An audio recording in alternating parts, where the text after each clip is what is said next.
तो गुरुदेव कहते हैं ये जो गज और ग्राह थे ये दोनों श्रापित थे। हाँ? ये जो ग्राह था पहले यह एक हुहु नाम का गंधर्व था और सूर्यार्घ देते समय देवल ऋषि के पैर को जल के अंदर ही पकड़ लिया था। तो देवल ऋषि क्रोधित होकर के इसे श्राप दे दिए, तेरा ये जो कृत्य है ये ग्राह के जैसा कृत्य है। हाँ? जा तुझे ग्राह की योनि की प्राप्ति हो जाए। और जब देवल ऋषि को ये क्षमा मांगने लगे, शरणागति भाव देखते हुए देवल ऋषि कहते हैं श्राप तो दे दिया, ये तो वापस नहीं जाएगा। हाँ? धनुष से निकला हुआ बाण और मुख से निकली हुई वाणी कभी वापस आती है क्या, बताइए? हाँ? इसलिए बाबा कबीर जी कहते हैं ऐसी वाणी बोलिए मन का आपा खोल, औरन को शीतल करे आप ही शीतल हो। अच्छा आपको बताऊं, हमारे जो शरीर है, हमारी यह जो काया है, हाँ, ठाकुर जी ने हर जगह हड्डी दिए हैं, लेकिन जिब्या में नहीं है प्यारे। हाँ, जिब्या में हड्डी है क्या, बताइए? नहीं है। लेकिन बिना हड्डी के होने के बावजूद भी ये जिब्या इतना पावरफुल होता है कि अच्छे अच्छे लोगों का हड्डी तोड़वा देता है। हाँ, अच्छे अच्छे लोगों का हड्डी तोड़वा देता है। विचार करो, अगर इसमें हड्डी होता तो क्या कंडीशन होता। हाँ? इसीलिए जब भी बोले ना, बोलते हैं तोल के बोलो, है ना प्यारे। अब देवल ऋषि कहते हैं कि ठीक है मैं श्राप दे दिया हूं, लेकिन तेरे को मुक्ति का भी उपाय बताता हूं। तो ग्राह योनि प्राप्त करने के बाद भी केवल ठाकुर जी का चिंतन करते रहना। हाँ, ये देखिए सत्संग की महिमा, ये भी एक सत्संग की महिमा है। संत के संगत में आकर के वो जो गंधर्व कुमार है उसे पता चला कि ठाकुर जी का नाम लेने से मुक्ति मिल सकती है या मिलेगी।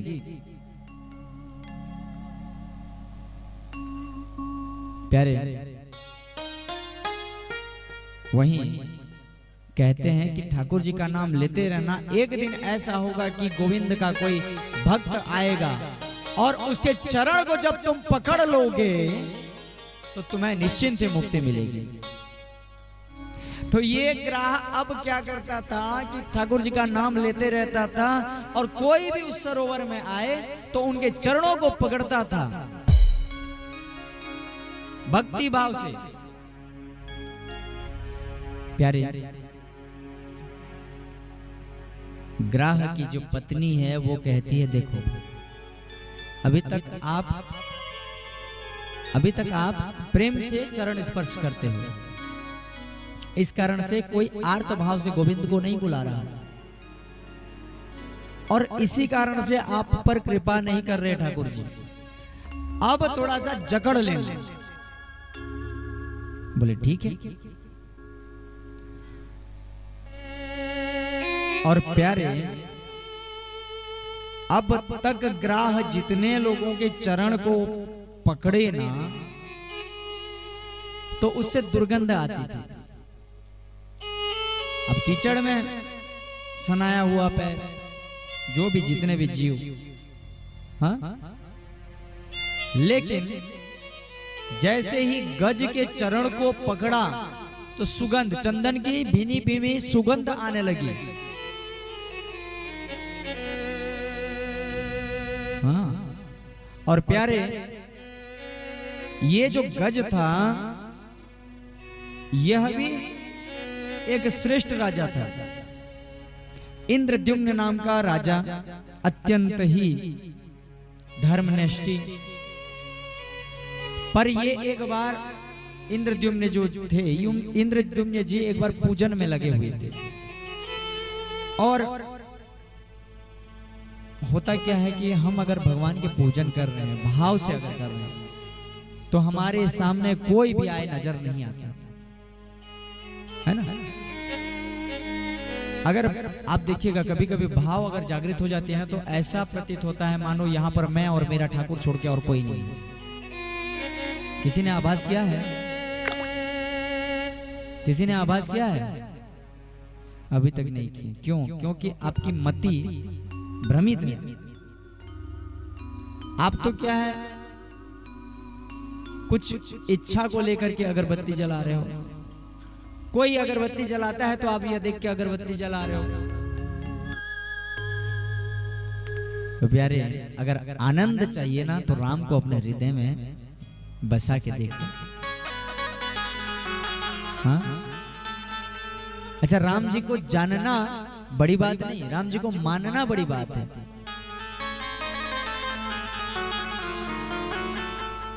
आज पूजन में लगे हुए थे इंद्रद्युम्न जी। मुनि अगस्त्य आए। मुनि अगस्त्य आकर के देखते हैं कि भैया मैं इसके सामने से जा रहा हूं तो ये मुझे राम राम नमस्कार प्रणाम कुछ नहीं बोल रहा है।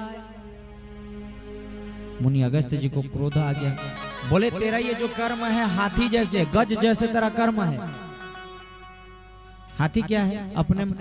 अपने में ही मदमस्त रहता है। देखिएगा हाथी वाले आते हैं ना, इधर तो जंगली हाथी भी आते होंगे। तो हाथी जिस मार्ग से जा रहे हैं आप उनको डिस्टर्ब मत करो, वो अपने हिसाब से वो बेचारे चलते रहते हैं। लेकिन जैसे उनको कोई परेशान करने का प्रयास किया तो फिर उधर सर्वनाश हो जाता है। हाँ?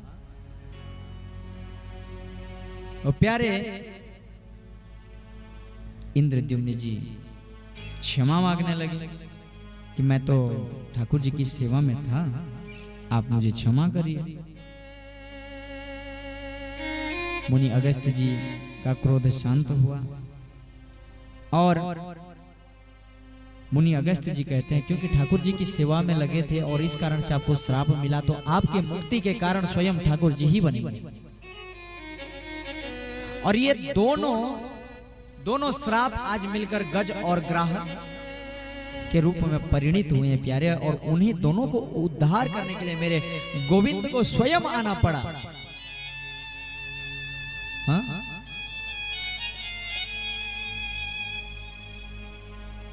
भक्तों के पीछे पीछे भागने वाला मेरा ठाकुर, वो तो अच्छा। एक चीज और बताऊं, शिवालय देखते हैं ना,